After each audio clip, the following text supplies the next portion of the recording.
should always put yourself in surroundings where you're being celebrated, not tolerated. That's where the big ROI would be in your life.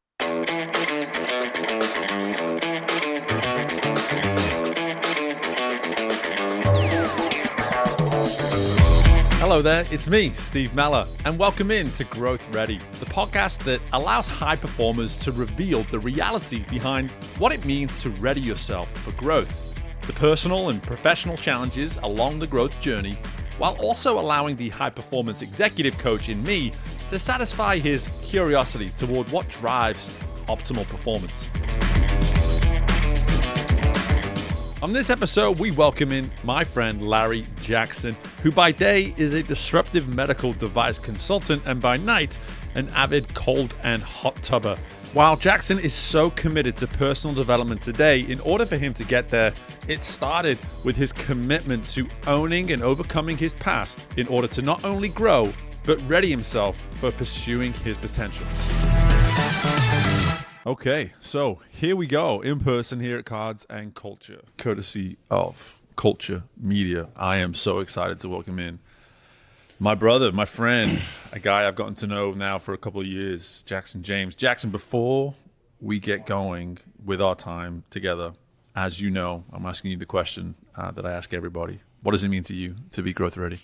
Well, it's funny when people ask me questions, being a salesperson, the first thing I want to do is answer that question and go, well, Steve, like, how will we measure that and quantify growth? What does it mean to me to be growth ready? Yeah, so I'm going to try not to do that for this episode. But when I think of, are you ready to grow, essentially is what you're asking me is, are you ready to get uncomfortable? And really that discomfort's going to come from about 3 different places.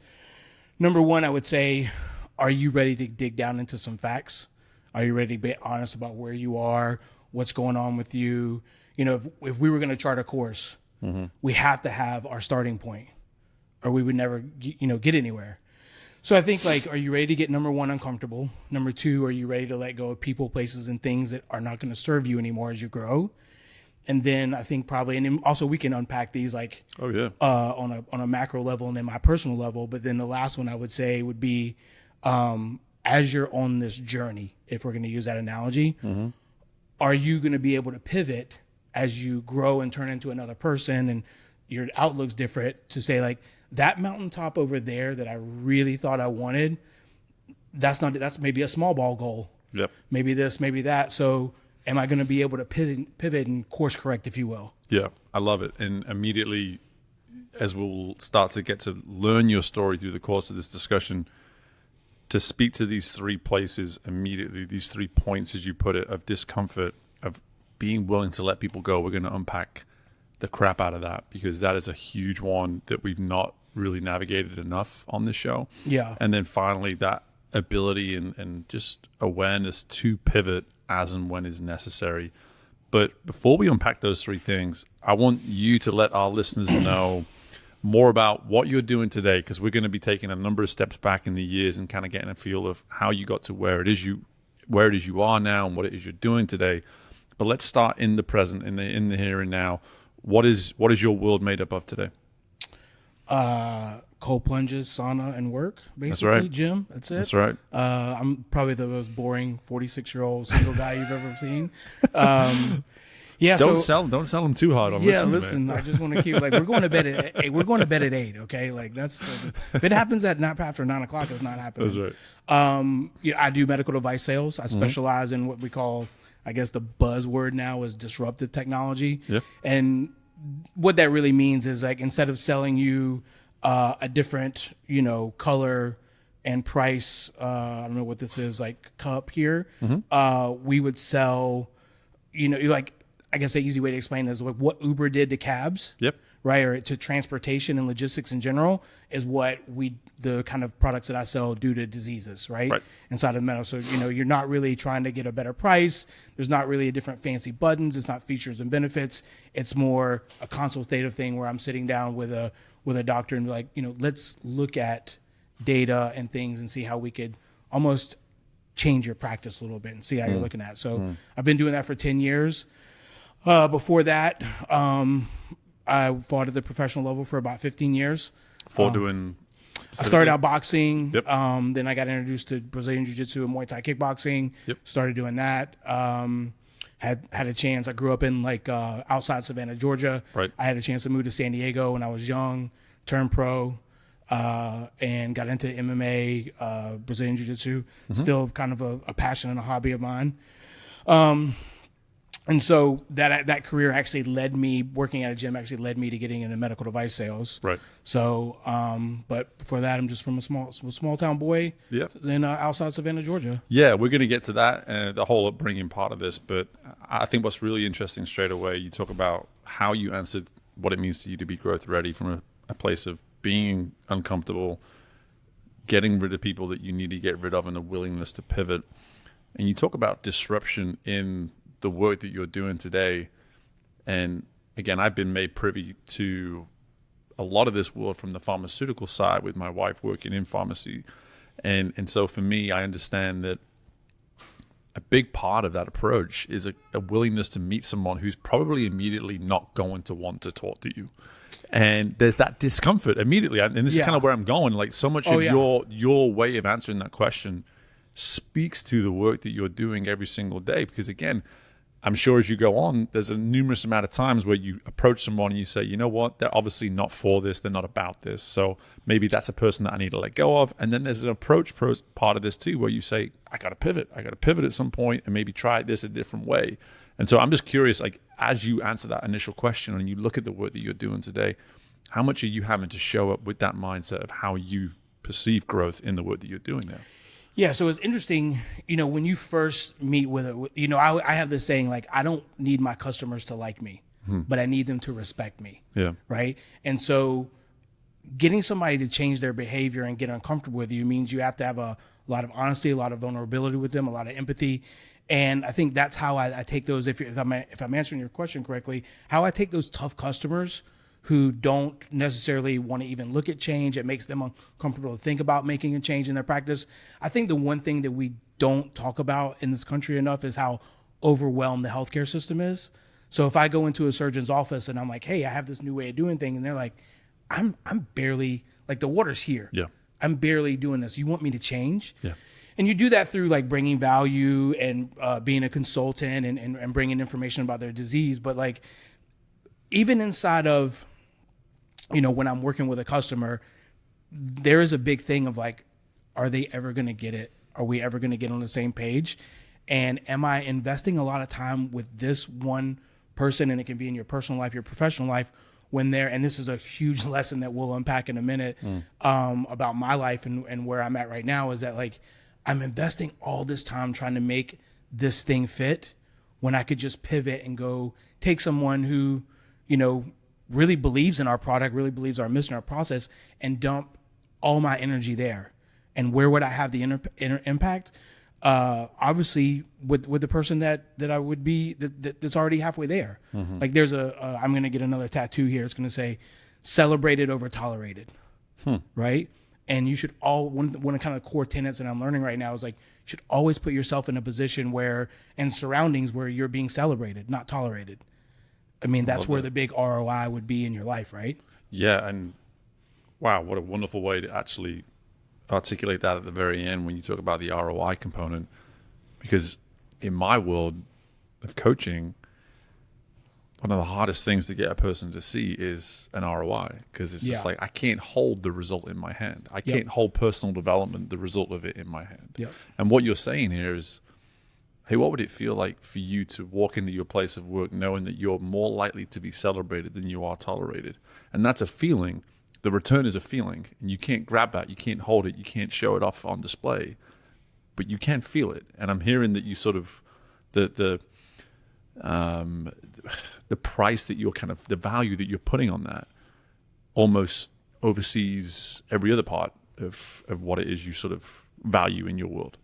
Yeah. Like I grew up pretty tough. And so like financial stuff, it does not a big deal to me, but impact is. And I think about where I'm trying to make the biggest impact in my profession and in my life and in my customers, so they can do it with their patients. But I think about what makes us stick in that area of going where we're tolerated. For me, I know it triggers my self-worth issues, right? I'm like, oh, I'm not good enough. Let me try to outwork not being good enough, if you will. Yep. Right. So if I could just find the magic key, Steve, if I could do this, if I could do that, then they'll see. Well, how much time am I eating up? Right.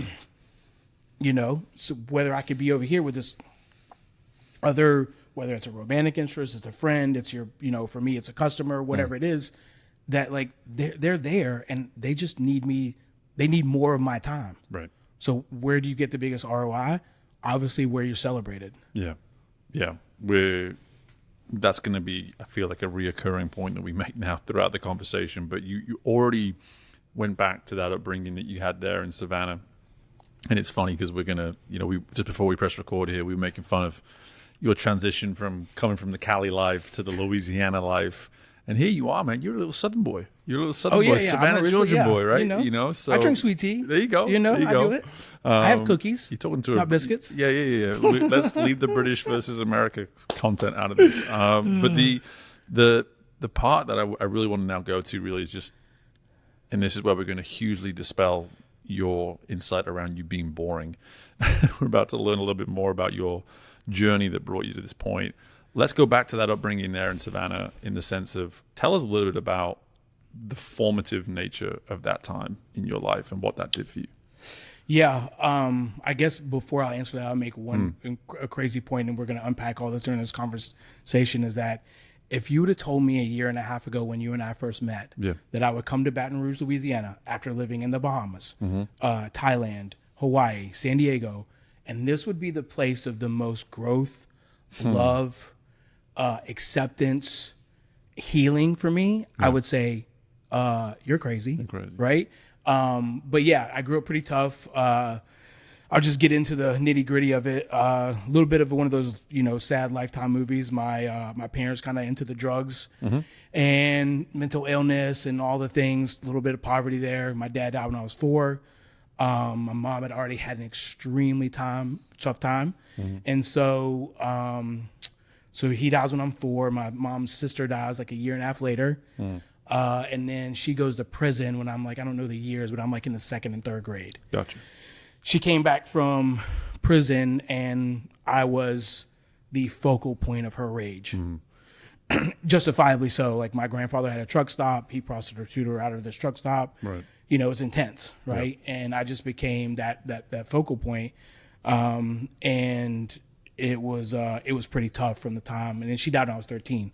So from like that 2nd grade time to you're like, I think you're in the 7th or 8th. I don't know. I'm 46 years old. It's kind of hard for me to remember back then. Right. But yeah, it was tough. Like, and I'll just, not just to really give everybody an honest example, like if you left the cabinet open, she would take your hand and put it in there and slam that cabinet. Sure. I had a problem, flushing the toilet after I used the restroom. Right.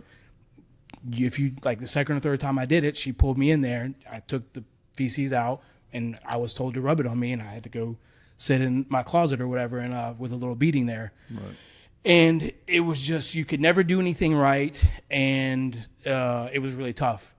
It was just like, I remember her coming home and like, even if I did something right, did something exactly how she told me, and she's like, you're just going to screw it up tomorrow because that's what you're going to do. Right. And blah, blah, blah, blah. I don't think you're going to get a pat on the back because you did one thing right. So that really, one of the things that I really, where it's kind of hard for me to talk about it. Sorry. Yes. Okay. 2 minutes in, Stephen, we're crying. Come on, let's go. I know. But one of the things, the stories that I really had to let go of was that I was a piece of crap, right? And before I go into that part, I'll just say, then during that time, my 4th and 5th grade year, there was I was going through that at home. My mom had just came home from prison, and then there was a group of kids at school. Ashley Price, and Josh Harrell. Ashley's on my LinkedIn. She's gonna get this, but mercilessly bullied me, right? Because we didn't have a lot of money. My mom would work at gas stations every once in a while, so I had to wear gas station T-shirts, like the on clearance Kmart brand shoes and clothes and hand me downs, and so we just stuck out like a sore thumb. And I remember probably, man, I've thought about this 1,000 times. I've never cried. I remember one of the most piercing moments as a kid I don't have a dad. I want to play sports. My mom's like, absolutely not. Like, I didn't even leave the house. And we were super poor sometimes. But this girl actually said, you know, there was a thing about my dad. And he's like, yeah, he probably killed himself. And we're young. Nobody knows what all this means or whatever. But like, when you're like getting it like that at home and then you're coming to school and you're getting it. Yep. Long story long is that it created this story in my head that I've been telling myself for a long time that I'm garbage. Right. I'm disgusting. Right. And I can tell you that for the first, I'll turn 46 in a couple of days here, for the first 45 years of my life, it's so crazy that I cry in front of you. Let me say this. I have been playing that story in my head. Right. And every decision, everything I've ever done has been that story playing on one side, and then this very angry, constructively petty, I refuse to go away side. So, yeah. And then, you know, thank goodness, you know, it's crazy to think this, but like my mom dying when I was 13 is like one of the best things that ever happened to me. Right. Because I'm coming into a young man. There was one time she was throwing me a beating and she slapped me across the face twice. There was a microwave right here. And I, at 12 years old, put my hand right through a microwave. Right. Like there's a plastic thing I put my hand through, and then there's glass on the inside, and I shattered that glass. I cracked it, I'll say. So you think about it as you're growing up and you're getting older and the consequences become higher, like you're in that really tough environment. Told the story 1,000 times, never cried. Let me, and I'm so thankful that you're sharing all of this with us, and I'm so appreciative that you feel comfortable enough with me and that our listeners get to be privy to what it is you're sharing. I want to just give you a moment just to process in terms of everything that's kind of running through your head, and as you replay all this stuff back, it's never simple and easy to sort of do so without obviously this emotional response that comes with it. But that being said, something that really needs to be understood here, whether it's through an intense situation like yourself, through my own, and I'll just speak to mine, like I was the younger brother of a high-performing sister, and from an academic standpoint. And when you're going through those years as a younger child, typically you're being assessed just about in every way that you can be through academics. And I was always Steve, the younger brother of my sister. And to be able to understand that many things that I was doing as a kid typically were felt as not good enough. Yeah. And it was always through that lens. And to your point, as we're exploring here, which is why I'm so glad we're doing it on this show especially, is it takes time and work to get past this stuff, because it will hang around. We cannot do anything about shedding these very formative experiences in years of our life unless we're willing to face it, no matter how ugly as it may be, as it was for you. Until we're willing to look at it in the mirror and say, this thing is keeping me from being the version of myself that I'm capable of becoming, my optimal self, as we speak to on the show all the time. And here you are now saying it after 45 years. And there's going to be someone listening to this that is just as old, if not older, being like, maybe it's time for me to start looking at this stuff too. Well, I think one of the blessings and the curse about the whole situation is that I learned how to manage it. Right. And I got better at managing. The more successful I got, I had to, and I started getting I was like hanging out with like MMA guys. Then I got in the fitness industry at a high end, and then, in the medical device space, like my level of people that I'm around changes. So I really had to start managing it better. And it got me where I needed to go. But there was this thing about like, I never let it go.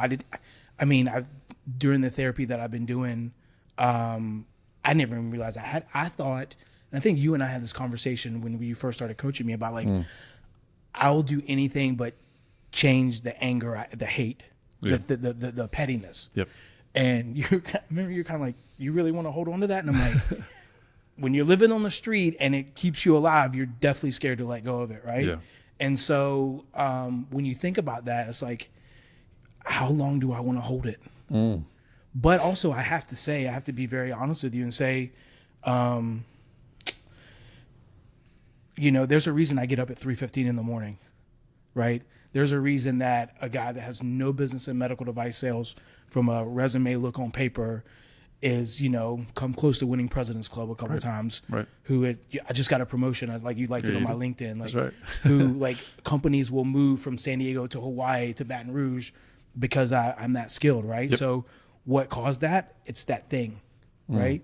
So I guess the secret would be for me is how do I keep it and make sure I always got that rocket fuel there, but also live a free and open and happy life, which is tough. Yeah, and the way you're framing this too, in the sense of how long do I want to hold on to it, and there's something about that screams ownership and a willingness to actually possess. Say, I am comfortable with this at my disposal. This is mine. Yeah. At one time it owned me, and I'm now at a place where I'm willing to own it, but not get rid of it at the same time. Yeah, I think, I just had therapy last week, and we were talking about since I've let go of the story, and I'm at the best place I've ever been in my life. Right. I have more love. I have more happiness. And all these things that makes me really happy. Of course. That's right. It's joyful too. It's joy. It's we talked about that. I'm why do I cry? Our mutual friend Cullen Talley gave me this Star Wars picture thing.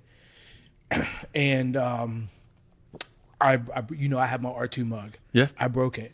Cullen's wife bought me a new one, just without whatever. And I cried. I'm it's just a coffee mug. And my therapist was you've never had that before. You've never had that before. So when it hits, it reminds you of that, but also it makes you feel you don't know how to if I brought you a new coffee mug, you'd be like, dude, thank you so much. Right. Somebody does a little thing for me like that, and I'm like, oh my God. It just hits me. And so I'm sorry, I lost my train where we were going. No. And really just talking more about the willingness to hold on to what it is that has maybe owned you for so long. Right? Yeah. So this story's owned me, and I move here and I feel all this love, but I'm probably more tenacious for success now than ever before, because I'm I was trying to swim the English Channel with cinder blocks, tied to my feet. Right. Now that I'm free, what could I accomplish? And it's been a big revelation for me. I'm what could I do? Could I find my person and fall in love? Could I become the CEO? Could I, do all these things? And I'm most of my life, I'm dude, you're barely lucky to have this. Right. And I think one of the things that's got me through a lot of this stuff is deep down inside, I have a core belief that, and I have it tattooed on me right here, existence is a gift. And I know that every single thing that's ever happened to me, good, bad, ugly, has been the universe working for me, not against me. And I think I've just always held that belief, and that's what's held me on. Even through that dark time, you always held on to that. Well, you're young, but as I'm growing older, once you became more aware of the power of your emotions and you took it seriously, etc. Yeah, there was definitely some dark times where these, you have everything you want. Yeah. Right. I'm a medical device rep. I'm working at one of the best medical device companies, startups. Everybody's trying to get a job there. All the things. I went through a part where I was so broken after having more money in my bank account than I'd ever had, more opportunity.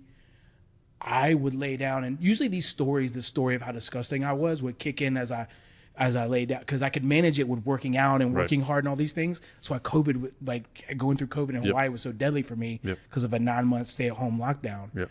But when I would lay down at night, my skin would just turn on fire. Right. And I would literally punch myself in the face because I would be crying, and I couldn't get my skin to stop. And I was just what is wrong with you? So even during that those moments, I know that I needed those moments. Those moments, I don't know the lesson for them right now, but I know they're there, and I had to have been in that situation for some kind of reason. Yeah. Right. Yeah. Because you look at, I think about what's it mean to not exist? It means nothing. Right.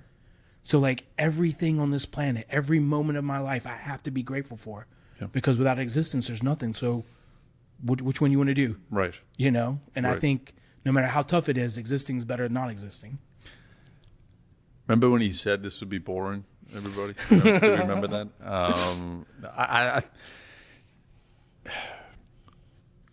I'm one of the main reasons I really wanted you to come on the show was that as we're joined by a little puppy. That's what I love. That's what I love about this. Yeah. One of the reasons I wanted you to come on the show is that I knew you were going to give me some of this transparency. Yeah. And you've already given it in abundance. And one thing I'm always abundantly aware of is I love having a show where I get to bring on someone like yourself that to the audience that we currently have, aside from maybe one or two, you are unknown to them. And this is an opportunity for me to say, based on your story and your journey, this is actually a way for me to let them get to better know me as well. You know, because that is important. It's actually been a consistent feedback that I've gotten about this show is that I am so curious and I am so like, hey, tell me about you. People are just like, Steve, let us a little bit in on yourself. And one of the ways that we immediately, I think, connected was on an emotional, spiritual, personal level, was that so much of your story, albeit in so many places ugly, resonated with me. It spoke to me. Because when I think about my past 3 years or so, is that I came from a world as a swim coach where all I saw and received was feedback that what I was doing was working, but I really didn't have a whole lot of people telling me that. I had a lot of adversity out there. I had a lot of people giving me reasons not to do it. A lot of people telling me to look over here when you should be looking over there, all this kind of stuff. And then the moment I made my life about me, when I left that world and I made this business, to your point with the R2D2 mug, like I had people doing things for me for the first time that was so probably insignificant to other people, but was so significant to me. Something as simple as, that's a great idea, Steve. You should do that.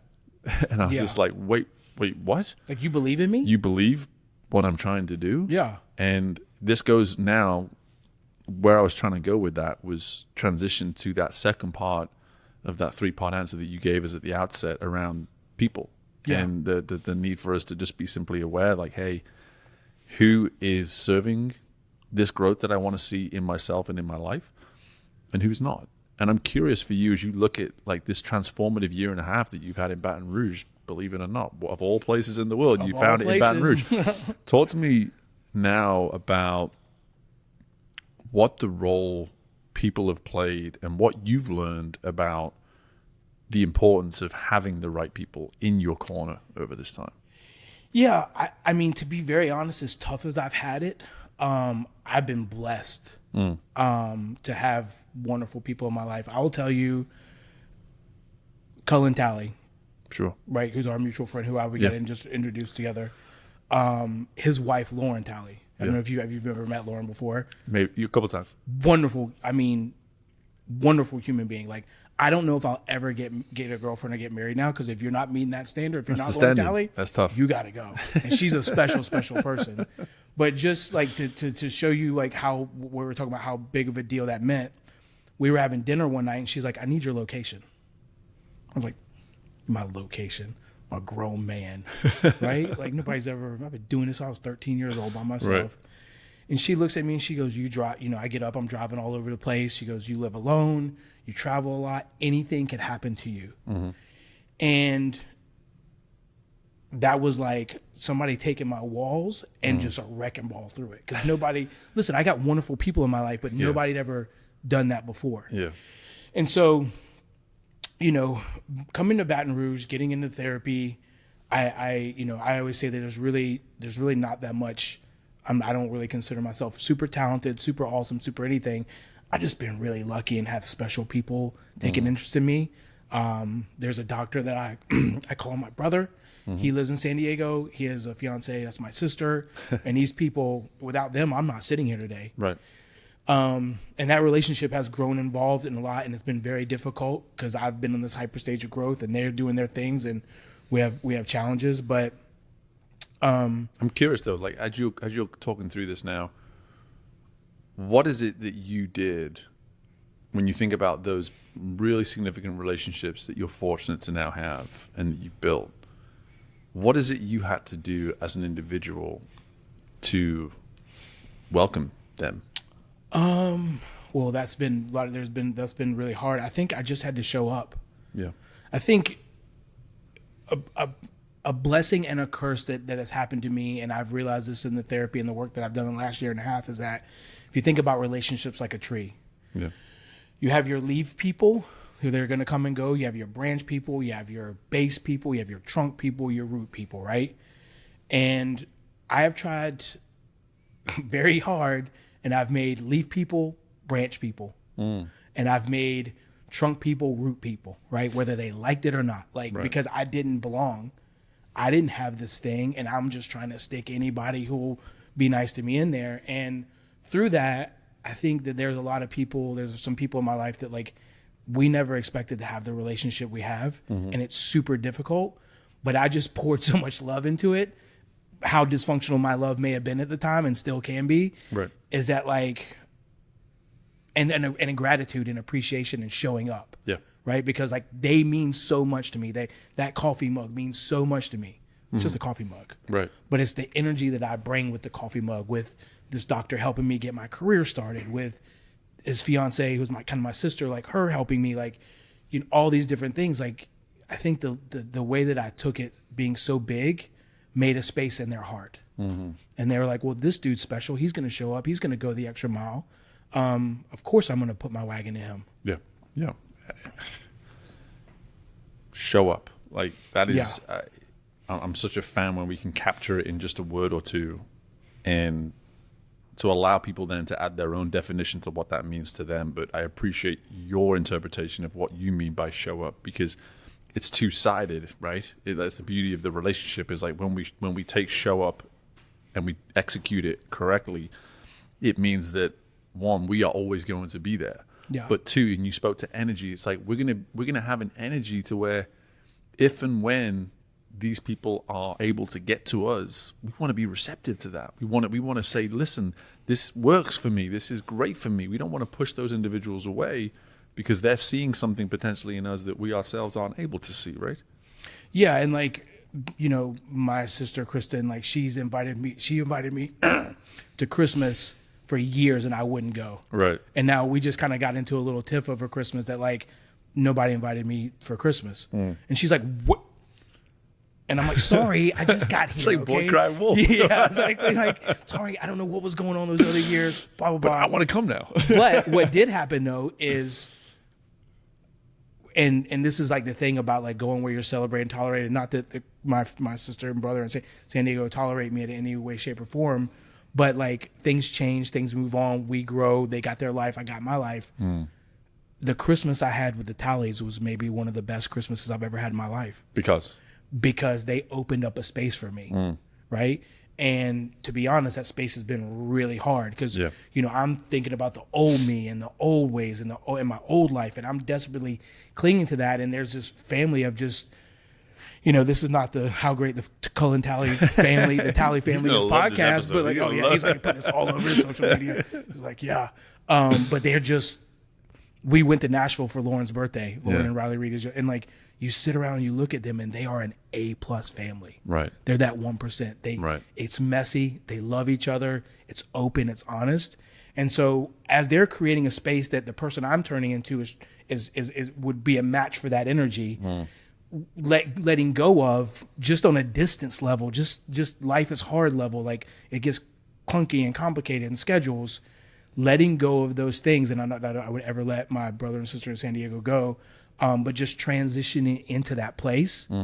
And I had a thing, I was like, why am I worried about that San Diego Christmas? Right. There's this house of the most amazing people who are dying to love me, Right. who want my location because they're worried, right? Who like check in, who like all these things. And so the process I'm in right now is letting go of some old behaviors, some old habits, some beliefs. I don't want to say people, but adjusting that relationship. And stepping into my new self, which is like a place where It doesn't matter about a promotion. It doesn't matter about how good I'm doing. It doesn't matter how bad I'm doing. Like, there's a place for me there, and there's love and there's support. And they actually want to do it. They get a little annoyed when I'm like, they're like, no. Like, I'm not a big hugger. Yeah. And now the joke is like, oh, you want to hug now, Jackson? I'm like, yeah, damn, come on. You know?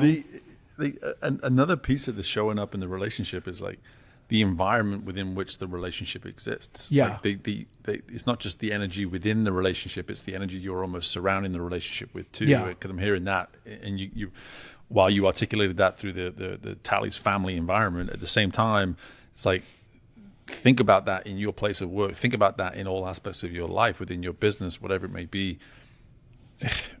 Maybe the relationship has the chance. We're just not putting it in the right environment to be successful. Yeah, like going back to that tree analogy that I made, right? Right. Like you can start as a leaf friend or a leaf person and make it to the root person. Yeah.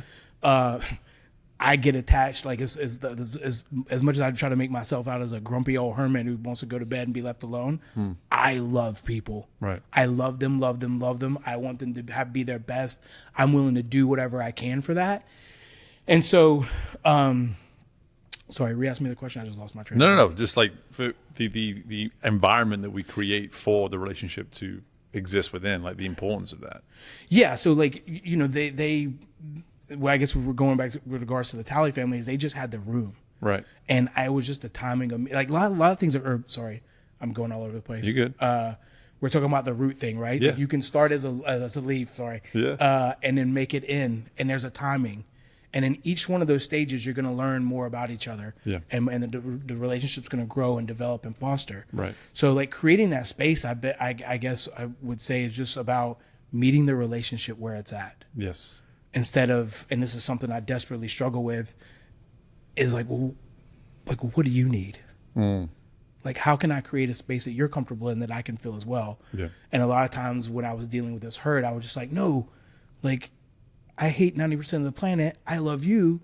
Can you be a fire extinguisher for this pain? And people were like, well, buddy. Yeah. That's a lot of, slow down. To handle here. Yeah, Right. exactly. Which is weird because people are like, you're kind of closed off or whatever. I'm like, are you kidding me? I just want you to love me. Actually, I don't even want you to love. I want to love you. Yeah. Because I think this thing that I've really struggled with is, where do I put my love? And so I just dump it sometimes. Right. And thank God I've had good people that, even how uncomfortable it may have made them, they took it, did what they could with it, and we moved on. Yeah. And while so much of what we're speaking here is very much your growth journey and how you've evolved, I think a takeaway for me right now to share with everybody is like the ready component, as we're all about. It's two sides of this show. It's not just about a person's growth. It's about what it means to be ready for whatever that part of growth is coming your way. And so much of what you're speaking to here is if you are looking at a relationship in your life right now that, you know, if you can get it right, it can serve your growth.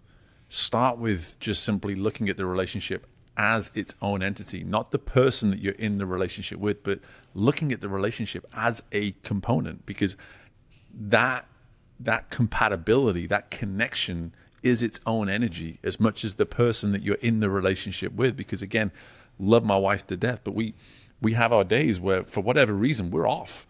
You know, we're just off. Like we one of us is distracted with one thing while the other one's distracted on they're completely focused on the kids, picking up the pieces of the other person's distraction, and that creates conflict. And suddenly now you just go, wait, is this about the individual or is this about the relationship? And looking at the two as separate entities, because I think sometimes we get in trouble because we make relationships all about the person that we're in the relationship with, when it's the ownership of the two people in the relationship to actually honor what's good for the relationship. And as you're speaking to here, man, like, you were showing up in relationships saying, all I want to do is dump. All I want to do is use you as the extinguisher that I need to deal with some of my stuff. And that's not fair on the relationship, and it's not fair on the person. And so are you that person? Are you that person that's trying to build relationships with people based on your terms, is my point here, as opposed to, wait, what are the terms of the other person? What are they looking for?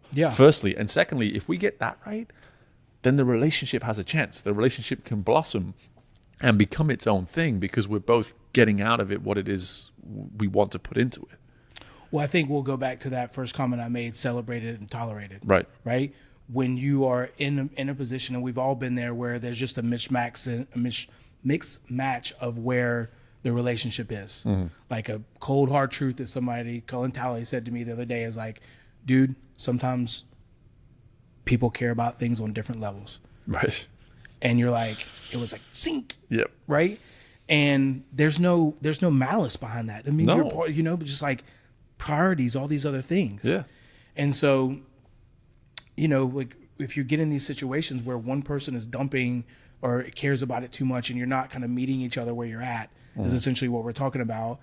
There's going to have to be some times of you're just tolerated. Right. And if that is the overwhelming theme of a relationship, I have some relationships in my life right now where the overwhelming theme is that I'm tolerated. Yep. I'm loved where they can love me, things, but I'm like, again, where am I spending my time? Yes. Like, I'm gonna go to Tali's house because there's nothing but snacks, because I always get to have all the snacks I want when I go there.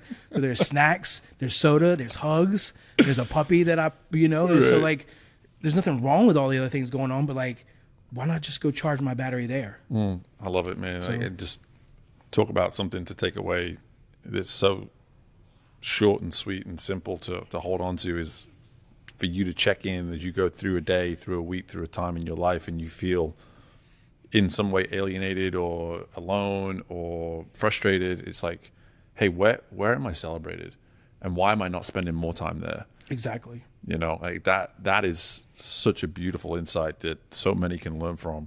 And I want to hit on now, as we get towards sort of the end part of our discussion, man. I mean, I could talk to you for hours, but when we talk about pivoting when it's necessary, I think this very much falls into the ready component of growth ready. It's like, even going back to that transition that I had in my life of leaving swimming and going into my business, as my wife can attest to, there was about 2 to 3 year period where I was being encouraged to do that, and she was front and center as the cheerleader behind that squad. Yeah.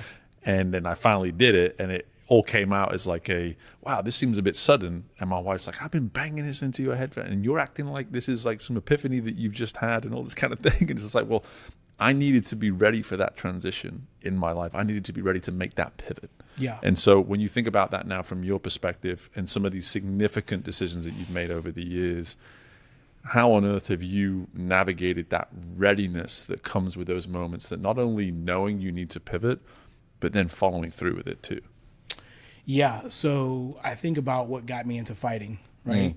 What got me into fighting is that I was going to make sure no one ever put their hands on me again. Right. And then, like, let's be honest, I was a C-level fighter at best, right? Like I said, 7 wins, 14 losses.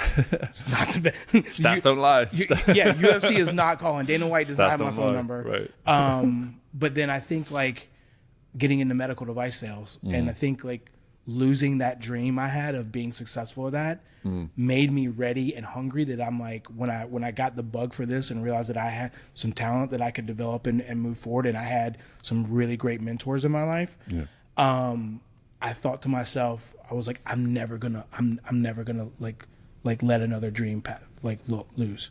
I'm never gonna like just let it burn in flames. Right. Because it really was it's not that I can't fight, it's my confidence. It's like that story they were telling me. Right. So I think, like, when you talk about being ready for that, to make that transition, it's just, most of my life has been, and this is the transition with therapy, is like, I don't know until very recently, if I've ever thought about what I wanted. I've only known what I didn't want. And I didn't want to lose another dream. Right. And so so that's the reason, like, people like, you're kind of psycho about this medical device thing. I'm like, about business in general, but because like, I know what it's like to lose. Right. And when you've had your butt kicked, your teeth punched in, you lose a swim meet, all the things, like, nothing makes you want to be ready and have your stuff together. There's a term in fighting, because you can get called, like, last notice, somebody doesn't make weight, and I was like, get ready to stay ready. Yeah. Or you don't have to, you don't have to get ready if you're already ready, or whatever. I know Sorry. what you mean. I know what I you could mean. say that a million times if when all these lights on there, killing me, crying. We'll do it Steve, after. what are you doing to me, Steve? We'll do it after. I'm Yeah. sorry. But no, I immediately my mind goes right back to one of these. I have these like snapshots of my swim coaching career over the years, and there was this dual meet, and it went down to the last race, and it went down to the last stroke, and we lost. And On the Monday, and this was on a Saturday, on a Monday morning, we came in to practice and everyone was practicing like crap. And it was in that moment I got to do what I did best and just throw a whole dose of reality across the entire group and say, they didn't beat you on Saturday. You beat yourself. No. That's not where I was going. Oh. They didn't beat you on Saturday, but they sure as heck are beating you today. Oh. And that for me is where we sometimes get held up with everything that we're talking about. Is like that notion of like, what does it mean to actually avoid the potential defeat? You know, we're allowing ourselves to sort of move along, and we're not taking stock of like, oh, we just got beat. Yeah. And I need to learn something from that. I need to get up again. And for you in that part of in this part of your world now, you don't let those defeats actually beat you. They are lessons. If and when you have a failure or a disappointment in the work that you're doing now, yeah, they set you up for whatever's coming next, and you move forwards. And to your point, people are like, you're kind of a psycho about this. It's like, well, no, this is the process of actually acknowledging when the disappointment and the issues come, learning from them, and not allowing them to be a loss or a failure and set you back in the process. Like, that's kind of what I'm hearing from your story is like, you, if and when that adversity hits, or if and when that potential loss comes, you're just saying, hey, let it happen, but I'm going to learn from it. I'm going to keep going while you sit over here, maybe, feeling sorry for yourself because you can't get past whatever that is. Well, I think what I'm hearing from what you just said is like, remember, like you talked about assessing the situation. Yeah. It's the facts. Mm-hmm. Like this kind of thing. And I would say I've sedated with growth, right? And what I mean by sedated, I've hid from stuff with growth. I'm like, and I've let my ego tell me a lot of things about whatever. But like, if you could just live your life in this realm, and this would be incredibly difficult. I would like to say I'm okay at all this growth stuff, but like, there's people who are way better than me. But what if you just were constantly in a cycle of assessing the facts, mm-hmm. letting go of what, who, what, when, where that's not working, and then constantly charting a new and better course. If you could just live your life in that cycle. And I mean, I think that's the thing. Right. So like, you lose. Why do we lose? Right? Okay, how do we fix it? Right. Because getting yourself in a process is much better than, like you said, like losing, having a bad practice, and you having to sit down and be like, you guys, like, yeah. Or you want to feel sorry for yourself, or right. or do you want to fix the problem? Right. And that's in that example that I gave, it was, we're allowing the loss of 2 days ago to be how we dictate how we show up today. Yeah. And it's like, this is what we're talking about. It's like, okay, there's going to be moments where we maybe experience, like you did on the mat, a defeat. But lots of them. Yeah, but then we get up, and then whatever we've experienced in that moment, we're taking it forward and we're figuring out a way to get better from it. But something that you're speaking to here in the work that you're doing now today, and I really want to bring this back into now the last sort of 18 months or so of our relationship, is how you've been able to just simply recognize so effectively and diligently what you need and what you don't need. And so to speak to something that you provided that insight on there, is that you got really good at knowing what you don't need. Yeah. And you've now now that you've started to do some of this work on yourself, you've created space for what you do want, and some of the things that you're like, okay, I want some of this in my life. I'm ready for this. I'm ready for that. I'm curious, like, is it important to have both, do you think? And why is it important to have both? Yeah, I mean, you think about our relationship, right? You started coaching me, mm-hmm. and Steve's probably not going to bring this up, but Steve, I moved here. I was stressed. I started this new job, and you were just amazing. But kind of my needs fell outside of some of the coaching work that you do. That's right. And I remember sitting at my house, and we had put in a plan. There's not a lazy bone in my body, mm-hmm. right? And I just looked up, and I wasn't following the plan. And I was like, I don't need another coach. Mm-hmm. I need to fix something. Yep. And what I needed to fix was this story that I was so disgusting. Mm-hmm. And, I think like when you come to these moments of like, you just realize like people only change normally unless they're like elite level mental capacity type folks, you, Cullen, things like that. when just the constant state is so painful, I can't take it anymore. And I came to Baton Rouge. I'd gotten this job. It was kind of a mini promotion from where I was. And it was an opportunity to take this territory that was not doing well and turn it around. There was a lot of pressure, all the things. And I just remember, like, I have this big opportunity. I'm here. I have this coach, and the same problems are bothering me. And there was all this pressure. There was all these things. And I just had to, like, pull the time out and say, like, and just have a deep fact-finding conversation. And I think you and I had talked about my Achilles heel. Two of them are people and my self-talk. And I just said, like, am I going to spend another while thinking that an amazing process from an amazing coach is going to help me? Or am I going to have to dig down into these root issues? And that was it. Like, it was just like I had nowhere to go. Right. And I think, like, when you talk about being able to recognize things like you're talking about, that's an elite. That's where I want to get. I don't want to run into the wall 27 times anymore and then make a change. I want to see the wall coming and go around it. And that's, you know, the work that you do with people. That's what you do. Right. And I got tired of trying to explain to people what an executive coach was around Louisiana. I just said, hey man, I'm just helping people get out of their own way. And people were just like, oh shoot, I need some of that. And it's like, you know, so, you know, firstly, thank you for what you said there. I appreciate it. But I think something that is an important addition to that story as well is it wasn't my place to tell you any of that. It was through our work, as much as I may have been aware, like as an advocate of therapy myself, as much as I may have been aware that this is something that can 100% serve you, and you didn't know at the time, I'm like, I'm ready to get right out of the way and you go focus on this. But you got to see that on your own terms. If you want to keep pushing, then I'm going to honor that. But at the same time, the moment you say, hey, this is no longer about having the right goals and having the right direction. This is about me focusing on me and getting a lot of stuff out of the way. I was probably the first person you talk about celebrating. You know, I was ready to celebrate that moment in the moment for you, and to have now watched the growth that you've experienced over the last year since that decision. It's just been a testament to your dedication and open-mindedness to work on these three. This is what I love about this show now, is like, for me to ask a question like that of what does it mean to you to be growth ready, and then for you to do nothing but fill us with 45 minutes of evidence and proof and just preaching from your own life and your story of why those three components of growth in your mind are how you show up and see growth. All you've done is back it. You just backed it and backed it and backed it. And I think that is what I love about our show, is that we're not about like, hey, tell us what's pretty, tell us all the great stuff. You know, for you to give me that explanation, for our listeners to hear it, and then for us to spend 45 minutes revealing, hey, this is why Jackson sees it this way. Because of his journey, you know? It's, I mean, you know, you and I talked about a long time. I made during COVID, I was struggling. I made the 5 steps to get out of your own way.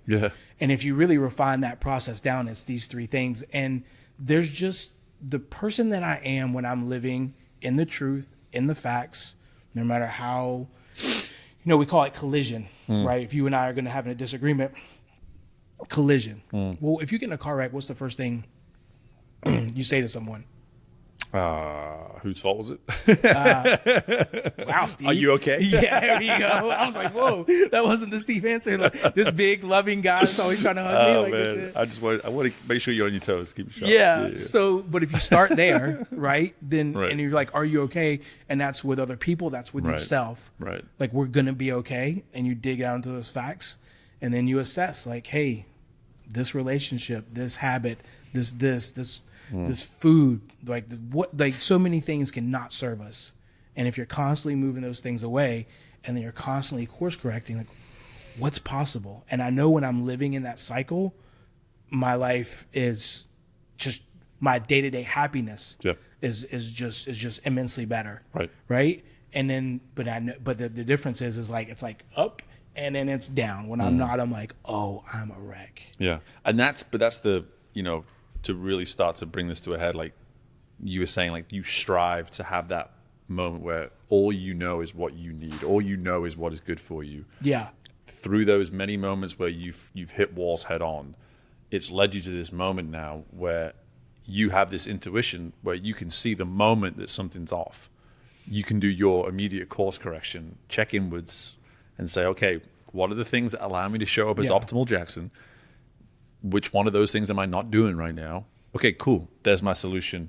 Back to it. And I think we try to massively overcomplicate those moments in our lives, and there's a simplicity to it that if you're willing to get to know yourself on a deeper level, you can create that really straightforward like algorithm in many ways for you. So hey, at any given point, I'm always going to be feeling this way. I'm going to always be striving towards this. I'm always going to be excited about what's coming next because I'm focused on whatever my X, Y, and Z may be.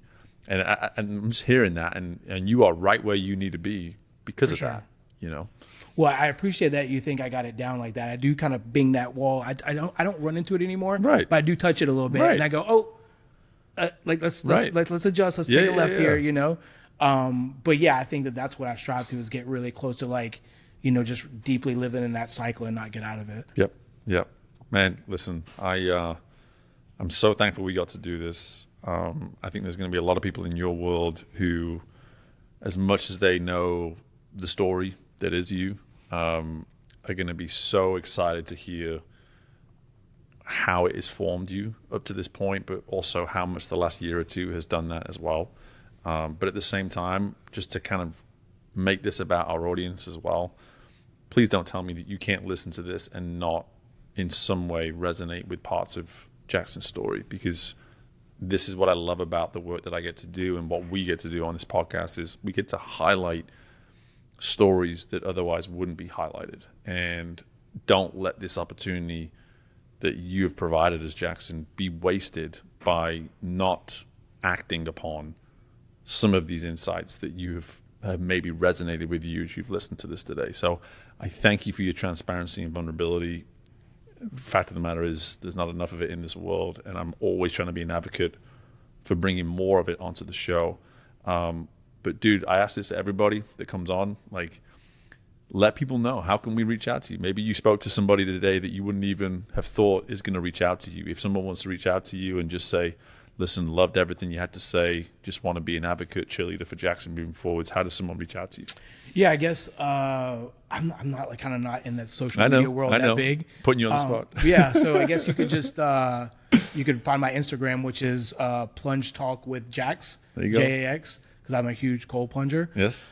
My LinkedIn, my name's Larry Jackson. Everybody calls me Jackson. Mm-hmm. You could find me there. I think you'll link some things. Mm-hmm. When you put out the request of like, do you want to do a podcast? Like, you've just been so great to me. And I don't live in the kind of the social media marketing world. Our world's like just like your wife's. It's very closed off, very conservative, very different.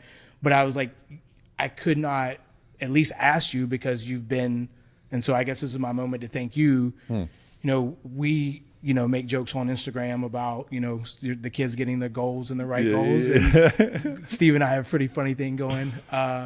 But the reason I wanted to do it is that I wanted to pay it forward to you and say, like, look, I don't know. I've been on a couple of these just with some buddies. Yeah. But like, if I could pay it forward for you, I should do that. And then I think about like, how can I pay it forward for somebody else? So if anybody needs me, just ping me. I would love to, again, where do I put that love? So I got some for you if you need it. And I would love to be of service and help anybody who's struggling with these things. Yeah, appreciate you, man. And open invitation for a virtual hug is what I'm hearing. So reach out to Jackson and virtual fist bump. Maybe okay. We're still working on the hugs. We're working towards it. But part two will be we'll do a part two in the years to come where we discuss the difference between cookies, biscuits, scones, English muffins versus the all the different names that I know you have such a hard time with. And I stopped at the store and I was going to bring you a little gift bag You were of going to. crackers, whatever. But there's one that says biscuit on it. Oh, yeah. That they give it on the airplanes. You know, Right. You would have been disproven in that moment. Well, I was like, well, maybe a very important person recently said to me, two things can be true at the same time, which I struggle with. So I was like, maybe this can be true at the same time. But I appreciate you a bunch, Steve. Thank you so much. Thank you, brother. Appreciate you. My thanks to Jackson for joining us on today's episode, and having someone that I know as intimately as I know Jackson, having gone through coaching with him, having had him keep me up to date with his work that he's currently doing with therapy, and to now have him publicly share some of the insights around his story and his journey. I really hope as you listen to this that you hear yourself. I'm not saying in the specific context of his stories and what happened to him. I really want the main takeaway from this episode to be, what can you reflect upon within your journey and ask yourself a really difficult question of, what do I still need to let go of? Is there anything? Are you really completely at peace with anything and everything that has come and gone on your journey so far? Is there still something you're holding on to? Is there something you're still wrestling with? Now, I'm no therapist, and this is no therapy podcast. But what I can tell you is, just from a personal development standpoint, which is front and center of what this podcast is about, for us to really make strides towards our optimal self, we not only need to get clear on where we have come from, but we need to also acknowledge what we're still holding on to. And Jackson and myself and a lot of other people in my world, we've done a lot of work around that. And for as much work as we've done around it, we're still working on it.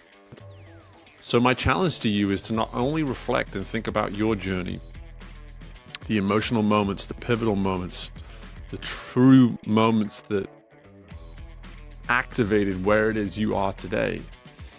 But in addition to that, I want you to think about, where do I still have work to do around those things, and what can I still let go of in order to serve the momentum I'm trying to create towards where I'm trying to get to. So I really do appreciate the insight and the vulnerability around Jackson's conversation with me, but at the same time, I hope that it was for an encouragement for you to do some of that work too, and just see what you get from it. But in the meantime, as always, I appreciate you listening. Thank you so much for taking the time to continue to follow us. If you're new to the show, please take the time to subscribe. Please make sure you're taking the time to share this type of episode with people in your world to ensure that they too are getting access and support on their own personal growth journey. Until next time, best of luck with anything and everything you've got going on with yourself, and bye for now.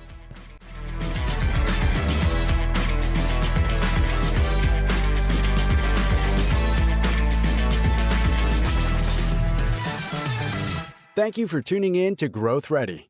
If you liked what you heard and are feeling ready to grow, be sure to leave a 5-star rating, subscribe to the show, and share the episode with someone you know is ready to fuel their growth journey today.